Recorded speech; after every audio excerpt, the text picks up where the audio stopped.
I thought I'd come outside to collect my thoughts for tonight's programme. No celebrity floor manager tonight, so we've just got Ian, normal, ordinary, everyday, fairly common floor manager. But we will get a celebrity for next week's programme. Tonight I want to explore religion. If we all believe, or most of us believe, in one God, why are there so many religions? And why is it that most religions seem to be hell-bent on destroying each other? Perhaps we'll find out. We have some entertainment for you as well. And as it tonight is beginning to rain, I think this is a very opportune moment to roll titles.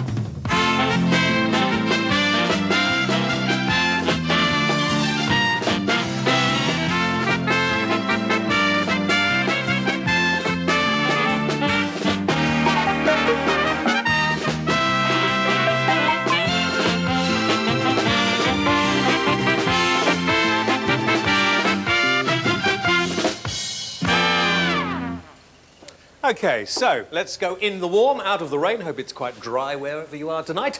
And after last week, got loads of letters from security guards who watched the programme. I knew you did that. Right, here we go. Ladies and gentlemen, good evening.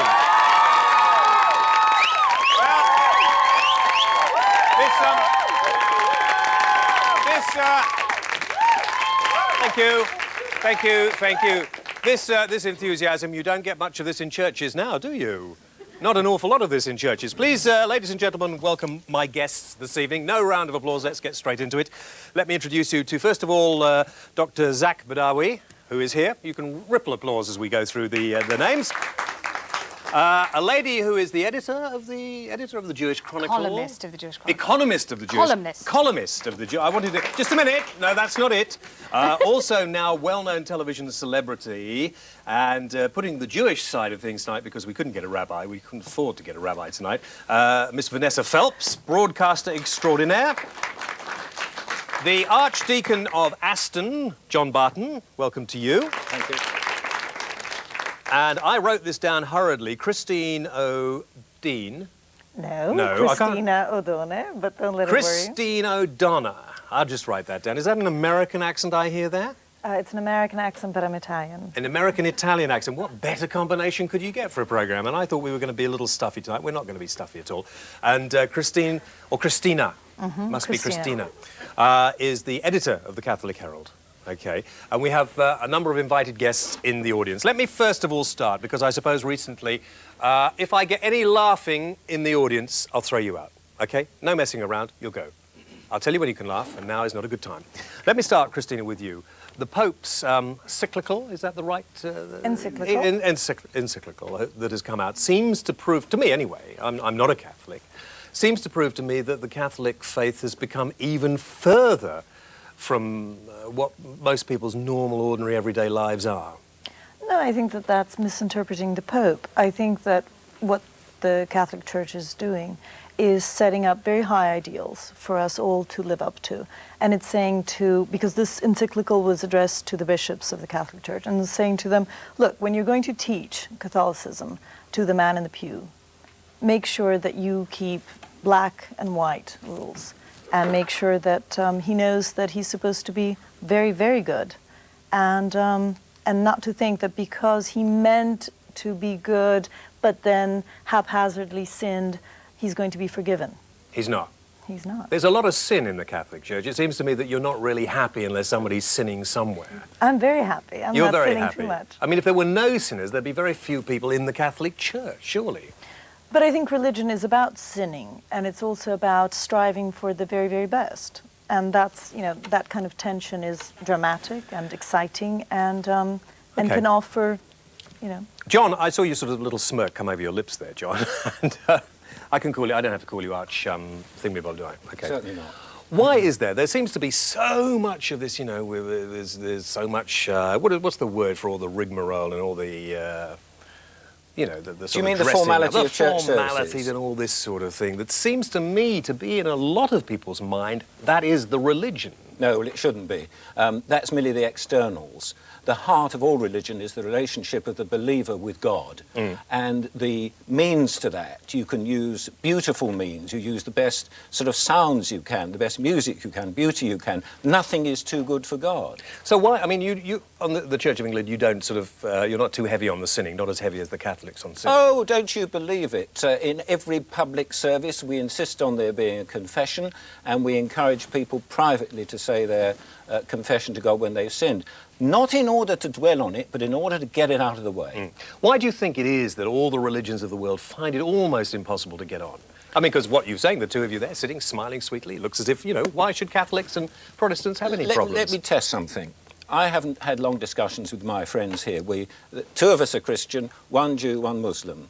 I can say to you that I think that what we have in common, even though there are substantial differences between us, is far greater than the gap there is between those who believe and those who feel they arrived on this planet by accident. That's nice, and I wish some of the people who followed your churches would understand that, and perhaps after watching this tonight they will. And I'll come back to you in a moment, Vanessa. Zach, why is it the Muslims and the Christians, or the Muslims and the Jews, or why can there be no coming together? I mean, after all, we all do believe in the same God, more or less, don't we? But they have always came together. They have always done so. It's really a strange thing. Take the example of Spain. When the Muslims were there, the Christians and the Jews lived very happily together. Can we just roll along the, sorry, while we carry on talking, roll along at the bottom of the screen, some of the conflicts over the past 25 years that seem to have had religion in it while we're talking? Go on. Yes, probably this in the last 25 years, because what happened here is not the fault of religions.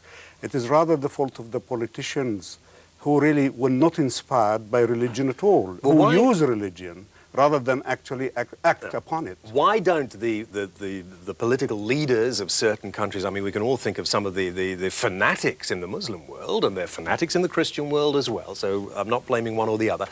Why don't they bring some pressure to bear on not only on the religious leaders, but also on the people? Well, you know, what is the pressure that you require? The difficulty in the world at the moment is not really to do with the religion. Religion is brought in as a cover for political aims and political objectives. Okay, so I mean, you're sitting next to a Jew, Vanessa here. Yes. You have no problem. You get on okay? Oh, yes. Indeed. Why is it that, I mean, why is it Israel seems to be almost intent, and not at the moment, they seem to be wanting to get a little closer, but... Well, I happen to be here at just the right moment, don't I? Because Israel is doing its darndest and falling over backwards, sideways and probably frontwards to make peace in the Middle East, and that is what all sensible Jews worldwide have been praying for years. A lot of settlers on the West Bank would disagree with you. But I'm not sure that they're the sensible mainstream kind of Jews that we're talking about. I mean, fanatics, extremists, bigots and people full of prejudice ooze in every single religion, and they must not be seen to be representative of Josephine public. But surely the thing is then that maybe different religions, different people from different faiths in different parts of the world should be making this more of a war cry, if you like. Say, for goodness sake, stop killing each other and using God as the excuse. I think we are. I think everybody, I think all right-minded people are doing just that. There is, you know, the interfaith movement, which has been working for many, many years. Muslims, Jews, Christians, Hindus, everybody. We're working together, trying to bring peace amongst religions. We believe firmly that no world peace will ever take place unless there is a peace between religions. And the way to do it, of course, is to educate people, because while you think that the Jew is a bizarre creature with horns and a forked tongue, you're unlikely to want to live next door to him, and you're going to be absolutely thrilled to chuck a brick through his window. And while you've never met a Muslim, and while you feel most peculiar about Catholics and think they go around swinging incense and saying peculiar things in Latin, how are we possibly going to promote world peace? I mean, the thing to do is you know, reach out and touch, I would think. So I have four of you here. What we'll do, a lot of touching then, maybe on the programme tonight. I mean, I quite like the idea of reaching out and touching your television set and feeling closer to us, as some people in America do. Maybe we should do more of that over here. We'll come back and talk some more in a few moments. Ladies and gentlemen, thank you for my guests, first of all. Now, you can take a deep breath, and we will now do this competition. The winner, which we're not having Bobby Davro in the in the studio tonight is camera 3 over here. The winner from the programme on adult entertainment, Vanessa should have been on that one, was Mr. Izar Duregel from Edinburgh. Congratulations, you are off to Rhodes. And you could... thank you. You could win a holiday for 2 on the island of... Here comes the smoke. That must be music is nearly ready. The island of Crete, which must be taken before June the 15th, 1994. Nice Crete this time of year. Nice Crete over Christmas. You could go over Christmas if you wanted to. All you have to do is to tell us who is currently playing the female lead role in the London stage version of Grease. Who is playing the female lead role in the London stage version of Grease? Is it Barbara Windsor, Debbie Gibson or Kim Wilde? Oh, wait, what's funny about any of that? 0891 900 007 and lines are open till midnight on Sunday.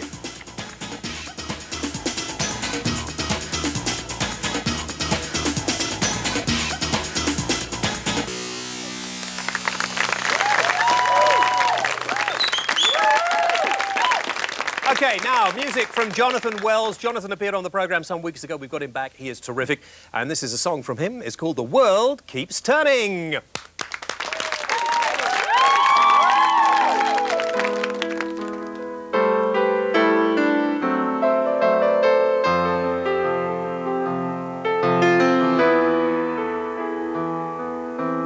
It's a brand new day. Good morning. Welcome to the world that's calling to us.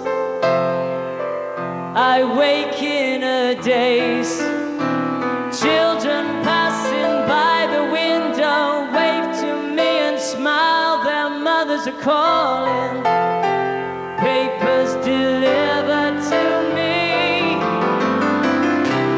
The day's begun. But sing a song of another morning, another night has gone. And still the world, it keeps on turning. Mrs. James from number 40 has a different story every morning. Always ends with a sigh. Mr. James is late for work. He hurries down the road towards the factory, lost in his own little world. The day's begun. But sing a song of another morning, another night has gone. And still the world, it keeps on turning. People queue for buses on the telly. A man, he talks of global warming. Is it wonder why? Postman puts a postcard through the letterbox from my Auntie Pauline. The continental weather's fine. The day's begun. But sing a song of another morning, another night has gone. And still the world, it keeps on turning. The day's begun. But sing a song of another morning, another night has gone.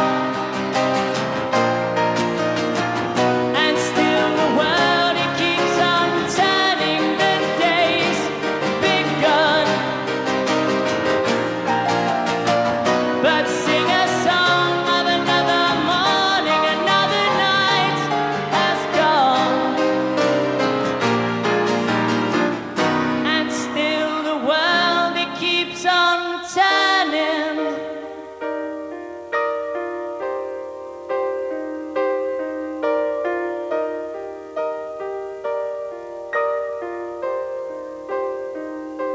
We'll go walking through the garden together, looking for something we know isn't there.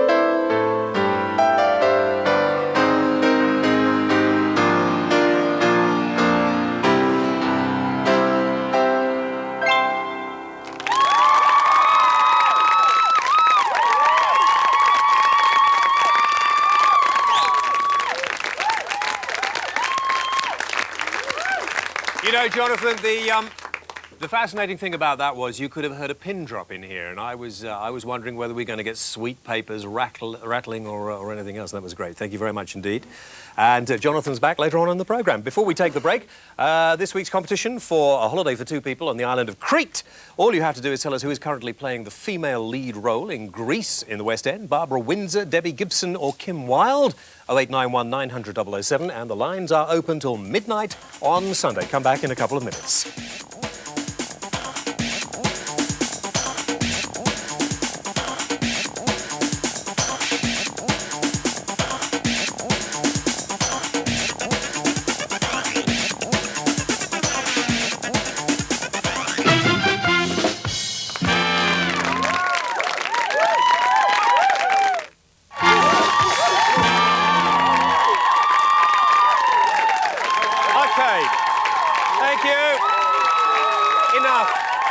It's silly.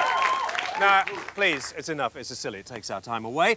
We're back on. Did you see some of these paintings? Interesting. We're talking about religion. We're talking about why religion seems to me to cause most of the problems in this world. We've heard so far that it doesn't. All my guests here on the, I was going to say the stage, it's actually old beer crates and something taped over the top of them, are getting on remarkably well. You wouldn't think there were ever any sort of problems. Christina is here. She's a Catholic. She's the editor of the Catholic Herald. She's Italian and American, and she's Catholic. Why do you think that the Protestants and the Catholics seem to be unable to cohabit in Northern Ireland, for instance? I think that it's an old-fashioned way of looking at that conflict, if you're going to push it into a religious conflict. I think that what we're talking about... I'm not suggesting it is. I think it's gone on from there, but I'm saying why the churches over there haven't done more to stop it. I'm sure they could. I think that the churches actually have. Unfortunately, because of the fear of violent repercussions, especially in this country, they're being told to keep every action, every secret conversation under wraps. Why doesn't the Pope sort of bring down some sort of diktat and say, and also whoever your boss is as well, and say, look, anybody who is convicted of a terrorist action in Northern Ireland is not going to get a Christian burial. That's it. They're just not. But James, I think that would be a very negative action. I think that what the Pope and what cardinals in Ireland, Northern Ireland, England can do is to talk about, look, we were talking about ignorance being at the root of prejudice and of violence in religion. And I think that that is something that we have to fight. And I think that what the churches can do is promote an understanding, first a familiarity and then an understanding of other religions. Are you going to tell me as well, Christina, that really it has nothing to do with religion and that it's the politicians and everybody else? Don't you think that the churches have some blame to take for this?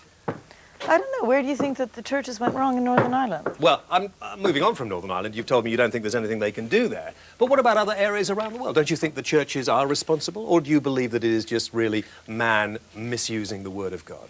I think God has never said violence is the way forward. And I think that God has certainly made it quite clear that peace and love of neighbor is essential. I mean, when Jesus talks in the Gospels to the woman at the well, he says, you're a foreign woman, but your faith is striking. And that kind of is the way we should go forward. We should look at others and admire their relationships with Front God. row, here's Laura. Laura is from Northern Ireland. Do you believe the churches could play a bigger... Do you think it is? I mean, I know that it isn't a religious conflict now. Yeah. Well, the churches are praying very hard. The troubles, you hear the worst of the troubles, really, over here. And obviously it's coming over to this country, which is not good at all, obviously. So, but I think that the churches could play a bigger part, but I think, well, the Pope could, as you said, your suggestion, the Pope could say, right... You're a Presbyterian? Oh, yes. Yeah, so you're not a Catholic? No. OK, so you're criticising the Pope?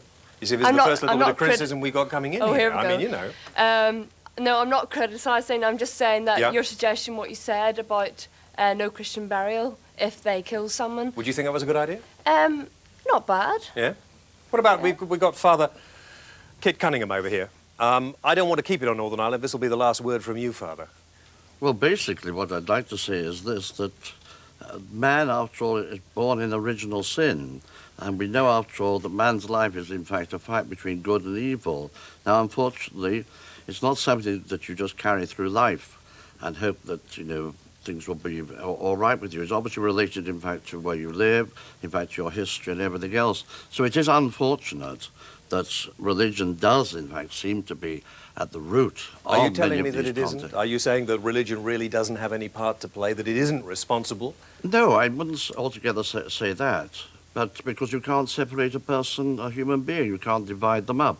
They're one thing and they're a great mixture of many, many things. What do you think if you could say to the Pope, and who knows, he might get tapes of this in the Vatican and watch? I mean, if you were, why is that funny? If you were going to say to the Pope, now look, Pope, you know, for goodness sake, never mind about all this contraception and everything else. What we want to get down to is trying to make people in this world live together in harmony. It's a bit of a cliche, I know, but for goodness sake, he could do a lot. Well, he went to Ireland some years ago and he got down on his knees They and kissed the begged ground. them. You know, the ground was very, very thankful, but nobody else seemed to bother. They just took no notice. And there's a limit to what he could do. I suppose it would be possible for him, in fact, say, to forbid not to give a person a Christian burial. But I suppose, like everything else, you know, what is the long-term thing? Are you going to polarize people more and more? I mean, do you think religion's about, should we get rid of all the different religions and maybe just all try and believe in God in our own way and not sort of join a club? Well, what you have to remember, I think you asked the question after there's one God. Now, remember this much, it's man, in fact, who has divided God. It's not God or anything like that. So I think that is important. And you've got to realize, after all, that we are all very different people from whatever part of the world we come. We have our own history. OK, let me come down here to Claire in the front. Claire, you're... sorry? Elaine. Elaine. Why did I say Claire? You're Claire. He looks like Claire. No, you're not Claire. Elaine looks like Claire. Where's Elaine? Me. Oh, right, OK. Well, where's Claire, then? She's not here. Oh, isn't she? No, it's oh, just right. that Claire looks like Elaine. I wonder why Debbie wrote Claire down there. Never mind, anyway, Elaine. Yeah. You're a Muslim? Yes. Why does it seem to me, anyway, why can we not get on together? Why are the Muslims and the Christians generally killing each other? Let's run our thing across the bottom of the screen again. Go on. I can't speak for the others. I never killed anybody. No, I know you didn't, but You why know. do you think? I mean, you're sitting next to Brother Edwin here. We shook hands. And you shook hands? Yes. And you're okay, aren't you? You Yes. get on fine. Yes. Why in the world are we causing each other so much aggravation? What do you think? Your personal I view? think we always have. I just think that we're possibly more aware of it because of the media. I mean, I was sitting at home the other day watching CNN. Yeah. They were, you know, in the Kremlin and filming a revolution in the Russian parliament. And I think it's But easier now you're for on us the to media, you see- have a chance to try and put some of it straight. Perhaps we are missing the point. Oh, stop killing each other. I mean, why are the mullahs and various other sort of top religious people in different countries, we only have to think of Iran, Yeah. don't we, Yeah. and the Ayatollahs, why are they behaving in that way? I think a lot of religious people, particularly mullahs, are fighting for power for themselves. But they have those people in the palm of their hands. It's almost like watching people being mesmerized. It's very easy for us to blame somebody else for our own misfortune, though. It's far easier to blame somebody else or blame something else for our misery, rather than look at ourselves and say, maybe we could do something about it. Do you feel angry at Christians? Do you think that Christians have taken away land, have taken away rights that you should have? Do you feel that the Christian faith has really got it in and wants to obliterate Islam? I'm angry at Muslims who are not behaving as a Muslim should. I'm more angry at fellow Muslims or people within Islam who are not acting in the correct Islamic way. I'm more angry at them for damaging Islam than I am at Christians for being bad Christians. Okay, Brother Edwin, I mean, you devoted your life, obviously, as a monk. Your whole life is given over to God. I mean, it must really hurt to see what is happening in the world. Yes, could I just say that I think, I'm not a Freudian, but I think Freud is right in saying that there's a rather nasty policeman inside us, which he called the superego or something. And that really is a very nasty piece of work. And I think that that policeman inside us latches on to religious concepts because it allows people to say, we belong, we're in the right and you're in the wrong. That's the way that the superego works, according to Freud, I think I'm right to say. And so this thing inside us grabs religious concepts from any religion, really, and then proceeds to bang other people. We sense, I think behind your questions, and I think I sense this determination to get established that there is in human nature something which takes religious concepts and then batters people with them and cuts their throats and blows them up, that's the kind of nasty beast that it is. But every time we see this happening, if it isn't in the name of religion, and most times it is, there are religious people, whether it's just the pastor, if you like, in the armed forces going there and administering to the troops. Religion is right there in the forefront of it. Yes, well, when men and women and children are motivated by the spirit of love, when they respond to that, then they start to crucify these savage elements which are in them. But they do not die overnight. They probably die at death. Do you think that we will ever get to sort of people living in harmony or not? Well, I think we Christians believe that God is a Trinity and that he's welded himself to human nature so that he can start a new universe without death. Do you then, respect... Just let me answer your question. I don't think we shall get to where you want to get to until the new universe comes without death and without suffering. In other words, I believe that the initiative is with God in this. And we've got to be jolly careful that we ourselves don't get on this fanatical bandwagon from this process I've just been describing, because it's very, very easy to do it. As soon as you see someone having a real old bingo with moral indignation, you know what I mean, sticking his chest out or her chest out, then you're well on the way to blowing the next guy up. You see, this is lovely. I mean, you're laughing with him here, and you haven't... I was looking at you earlier, because quite often when you see an Islamic lady with the whole headgear on, you think, my God, I hope nobody's going to say Willie or something that's going to embarrass people. And you're laughing. I just imagined how he would see me stick my chest out. But you know, and I didn't realise, because I am ignorant as we all are, that you would have a sense of humour. You see people dressed in purdah quite often, you think, oh, my golly, what's happening? Well, I don't know. Maybe some of us look unapproachable and we like to be discreet and we like to laugh at things of our own free will. We don't like it to be forced on us. How do you now, let me just ask this. How do you feel about Salman Rushdie? Does this embarrass you? Does this upset you? No. Well, it upsets me, yes. It doesn't embarrass me. I mean, he upsets you and his book upsets you, but how do you think about the whole Islamic world? situation upsets me. I mean, it's a horrible situation. He was silly to write his book. Khomeini was wrong to declare the fatwa. The fatwa is wrong, unequivocally wrong. I mean, the guy doesn't deserve a death sentence for what he's done. Islamically, it's not correct, it's wrong. I don't think he should be in hiding. It's easy for me to say, oh, he should come out, you know, I haven't had death threats, but I don't think he's doing himself any favours. Yeah, when the film The Life of Brian was on general release, Christians were really getting their knickers in a twist, proverbially. It is possible to have... Does God have a sense of humour? Yes, God has an intense sense of humour, but I don't think he's greatly amused by blasphemy. Do you think it was blasphemy? I haven't seen it, but a resume of the film by someone, by a Christian woman, actually, a vicar's wife who wanted me to go and see it. Okay. And convinced me that it was... We'll have to see if we can get you a tape a little later. You can look at it in the privacy of your own cell. Thank you very much indeed for the moment. Time for some more music, and Jonathan's back. He's going to sing a little song, and this is quite appropriate. I'm going to move... Where am I going to move? Over there? Right, OK. It's called In From the Cold. It certainly isn't cold in here. Ladies and gentlemen, Jonathan Wells.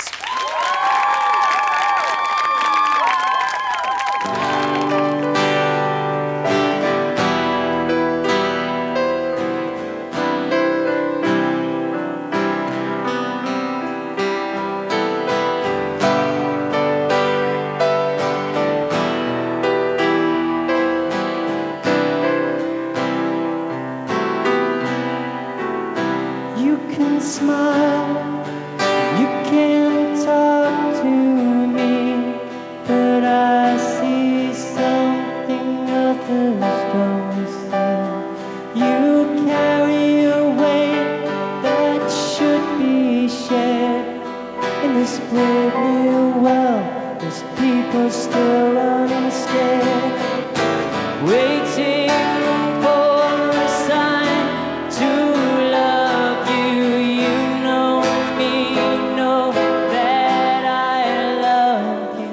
Still standing in the rain, coming from the cold.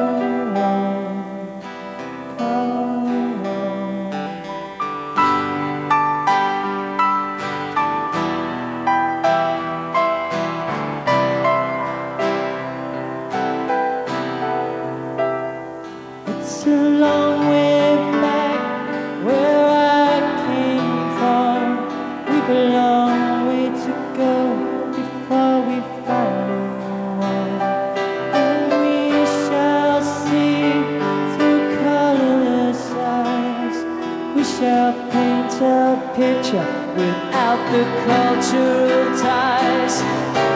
Waiting for a sign to love you. You know me, know that I love you. Still standing in the rain, coming from the cold, waiting for a sign to love you. You know me, know that I love you. Still standing in the rain, coming from the cold, cold.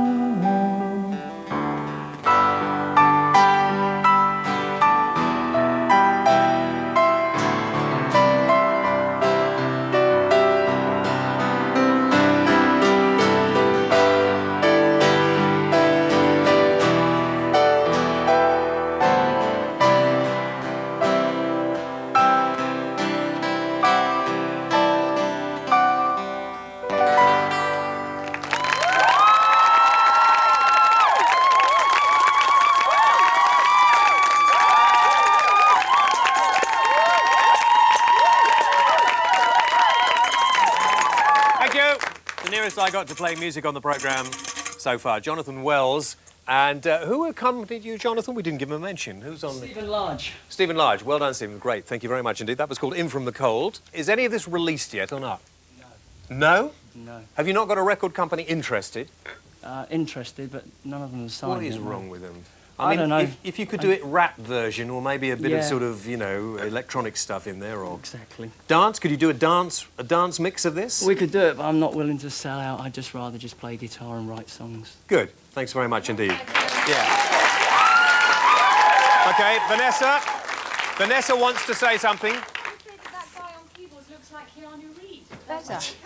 Really? Cool. I knew it wouldn't be long. I knew it wouldn't be long. OK, before we take the break, a competition to win a holiday for 2 people on the island of Crete for a week over there, and you can have a lot of fun over there. 0891 900 007. You can ring that number till midnight on Sunday and tell us who is currently playing the female lead role in Grease in the West End. Is it Barbara Windsor, Debbie Gibson or Kim Wilde? Join us again in a couple of minutes.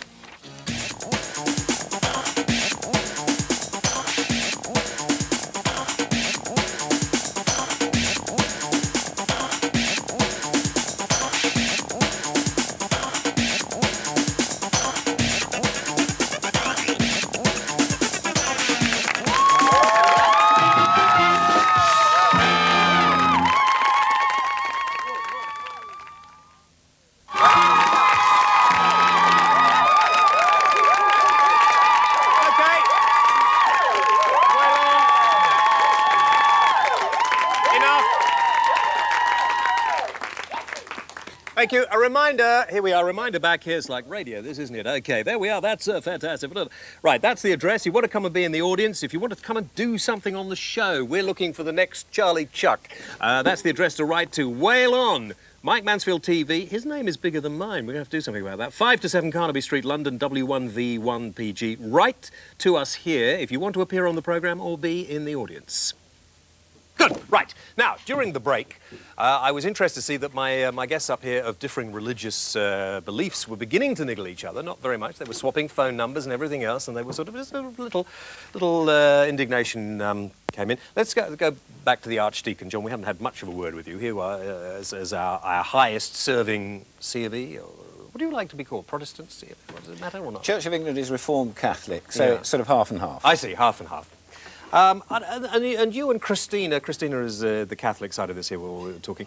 We were just getting a little bit niggly there. I hadn't noticed. I hadn't noticed either. You've made that up. Now come back with the truth. No, I thought there was a little, you know, a little sort of. I mean, do you think maybe in the fullness of time you will all be swallowed up in one sort of Christian faith? What do you think? I wouldn't say swallowed up in inner faith, swallowed up by God.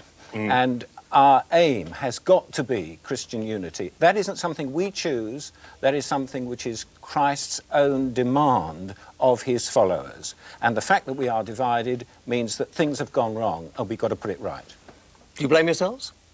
Well, you know, I haven't done a great deal in my life against Roman Catholics, but looking back in history, there have been times when we've fallen out. And when we were persecuted and had to hide in priest holes. Now, this is it, you see. Now we're getting to it. Now we're finding out, you know, it's taken us a long time. But yes, go on. I can't honestly, personally take responsibility for murders of 400 or 500 years ago. What I can do is take responsibility for my attitude to Roman Catholics now. Some of my best friends are. Okay, that's a very good place. Dear. Okay, so Vanessa, Yes. I mean, here we are. You're sort of sitting here forth in all your glory, Thank you. and representing the Jewish thought here tonight. And maybe we should have had a rabbi, but I think it's much nicer to have you on. Why is it now that persecution between religions, there can be no more persecuted race than the Jews? No. What is wrong with people? I don't know, I think people are basically pretty evil. I mean, it's the evil, the Jews talk about the evil inclination and the good inclination. We're supposed to nurture the good one and try and subdue the evil one. But if you look just at families, and people say, you know, over the Christmas break, what does dad do? He beats mother in, and what does mother do? She beats the kids in, and they all end up in casualty. Neighbours don't get on with neighbours. It's street against street and county against county. That's why. Doesn't a lot of this have to do with maybe, the Jewish community are very insular quite often, and they don't mix very well with Gentiles. Well, I think, and, you know, I would have to disagree with that. A friend of mine married a Gentile girl, Yes. and he, you know, had terrible problems. There's always problem about where they were going to be buried and all this rubbish. I couldn't believe it. Well, if you get your tombstone sorted out, the rest of your life takes care of itself. Mum won't speak to them, Well, you know, so none of this we all get on beautifully. Well, one of the things about religion is it inspires the most tremendous passion and the most tremendous fervour and the most tremendous loyalty and the most tremendous emotion. That's why we cry at weddings. That's why Jews cry when they see the wall in Jerusalem, and why the Pope knelt down and kissed the ground in Ireland. It's emotion that I just thought he had some kind of sort of fetish about land. No, you didn't. No, you didn't. And it takes us slightly beyond our usual selves. And the reason why Jews object and get terribly upset when their children marry Gentiles is not because we don't adore Gentiles. And as the Archdeacon said, some of my best friends are Gentiles. But because we see the disintegration of our future. That's why. Do you have any daughters or sons? I do have a daughter and a son. How would you feel if your daughter wanted to marry a Jew? I wouldn't like it. Why? Well, for a simple reason. I really feel that society consists of communities, and these communities have to keep together, because otherwise, if these communities disintegrate and have no boundaries at all, the whole fabric of our organization will disintegrate altogether. Now, without risking to sound patronising, and I don't want to, but I like you. You're a nice man. I like you. We've met before. I like you. And you're interesting, and you interest me. And I can't understand why, that if I had a daughter that met your son and they got on, that we couldn't sort of link our families. To me, that seems to be a great idea for the future of this planet. Just a minute. Now, if the Jew becomes a Muslim, as far as I'm concerned, Islam is open. There would be no objection at all. It's not a matter of race. It's a matter of faith. The whole point in our concept is that the family should be united. And it should be united in all dimensions. You see, we're getting away. It's okay if I joined your club, but not anyway. Gary over here, we're not going to do any questions tonight because this is interesting. Gary is, I was going to say obviously, maybe not obviously Jewish. Well, he's known for being Jewish, aren't you? Yes, I'm known to be Jewish. You're known to be Jewish. You've got a big family. I'm proud of being English and yes. Jewish, yes. You've got a big family. I I'll have ask a you the very same unusual question. family, You have a exceptional family. Well, go on, tell us. Well, I have a Shinto cousin living in New Zealand. I have a red Indian uncle who married my father's sister living in the United States of America, one of whose sons joined the Ku Klux Klan at one time, but I believe has since left. I have a partially Hindu, partially Zoroastrian and half Catholic granddaughter. I have three Catholic children. I have 2 Christian children. I have Roman Catholic sister-in-law and 2 Catholic cousins. Do you know what I like about you, Gary? And I have Do you know what I like about you? Muslim Makatainista. Do you know what I like about you? Yes. You can always get one better than everybody else, can't you? One moment. The thing about us is, the reason we get on is we do not have a leader. There is nobody trying to control us. We all lead our own individual lives. And when people want to lead, I have said this on this programme before, every world leader, in my opinion, this is where my bigotry comes out, is a megalomaniac. Because I think you have to be a megalomaniac to be a world leader. And the way that you control the world is by telling the people below you that what you say is right. Hence we have imams, we have popes, we have chief rabbis. But really, deep down, we all love each other. We've had a great time today. It's been a wonderful day. I've shaken hands with Muslim women, Sunni Muslim women. And I think that's absolutely wonderful, because my Muslim family, Shia and Sunni, they're quite happy to shake hands with me in the home. Well, that's very but unusual. perhaps But not in the... how would you feel, but perhaps not in public, I understand, but how would you feel if one of your kids wanted to marry an Arab, say? I would hate to think that my child would not marry an Arab because they thought I was against it. I would welcome anybody into my family. Would black, you be against white, it? Pink, Good. Excellent. Chinese, anybody.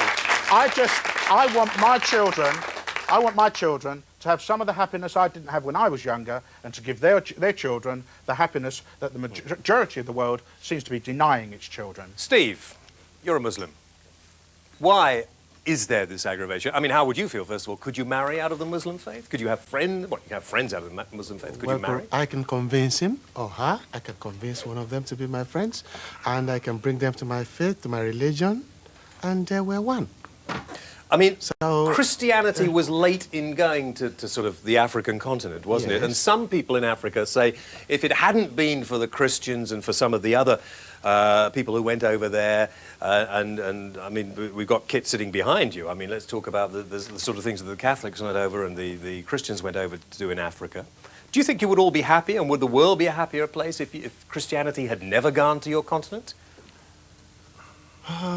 It's difficult. I don't know. I'm not sure of that. I don't know whether because they go there they cause trouble. I don't know about that. The Christians have been there for quite a while, even before the missionaries came there. What about the missionaries? We have Christian in Ethiopia. Yeah. And then we've had them years before even the English people came there. Were you born a Muslim in your country?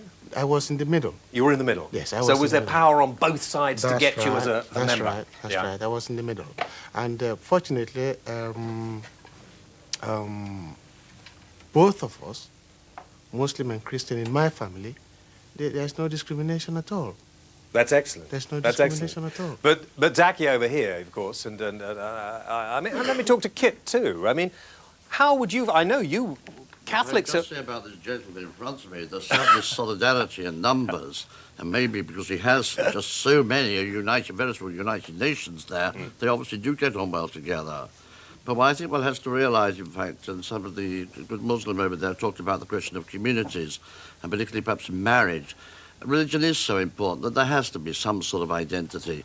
And the great danger of what we call mixed marriages, and I can certainly see it with the Jewish community, because they lose, in fact, their Jewishness, and they must be very conscious, in fact, of the, if you like, the wastage in the But Vanessa would marry me if I asked her. No, I wouldn't. I wouldn't. And my father's sitting over there, and he'll tell you he wouldn't let me either.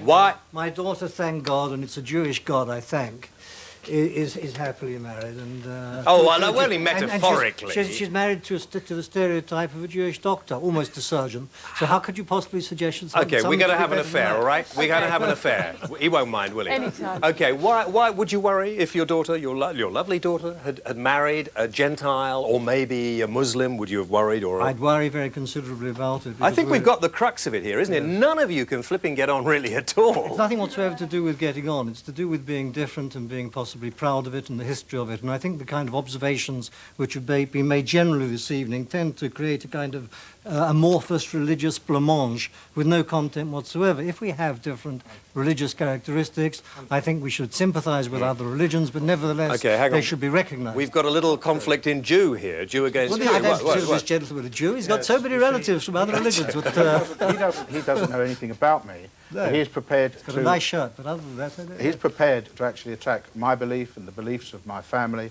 Everybody in my family practices their own religion. We actually practice something that a lot of religions don't preach, and that is freedom. But if we multiply what's happening here in the studio tonight, then it's no surprise to me, and we'll run our crawler across the bottom of the screen again and just see the sort of conflicts that have been going on. Let me just ask people in the back of... Sorry, Edwin, yes? It's partly, of course, that I think in our different religions, we believe that the Supreme Being has revealed his strategies in this way, and therefore, and we may not believe, though we may not always say so, that the other strategies are effective. I'm talking about eternal life with God, with the Supreme Being. And if you think that God has told you the truth, and your daughter wanders away into something you don't think has that effectiveness, you might get worried You might, on the other hand, say, okay, perhaps I'm mistaken, or you might say, God can look after her, the Supreme Being can look after her, whoever she marries, and she wants to marry this guy, and I'm going to go along with it. You might privately grieve. Okay. Are you upset to hear people don't like the idea of mixing and intermingling? No, not upset, because I think I understand something. I'm not married myself, of course, but I think I understand... But you're married to God, aren't you? Well... More or less. I hadn't thought I was. What? It's a novel thought. Okay, well, I mean, you can't be married to God. It depends whether God's a man or a woman in your eyes, I suppose. But, no, I mean, it's because he's a creator and I'm his creature. That's why it matters. But you've given your life to him. Well, so has everybody else in this room, it seems to me. At least most people have. Let me nothing more precious. Yeah. It's just Let me ask, there are a lot of people behind here who are perhaps fairly young. Are any of you, yes, guy in the middle in the very, very nice loud blue T-shirt? When I was young, I used to be fairly religious. When you were young? Yeah, okay, fine. When I was younger. Yeah, I see. When I was younger. And then I discovered science. Yeah. Yeah, so how could somebody now prove to me that there really are gods and that? Because I don't believe in any of it. Are you amazed the amount of people who seem to be prepared to kill each other because of this? Yeah. You don't understand it? No. We'll come back, we'll see if we can get an answer in a moment. A young lady sitting down here. I believe that religion is to do with love and peace and what someone believes in themselves.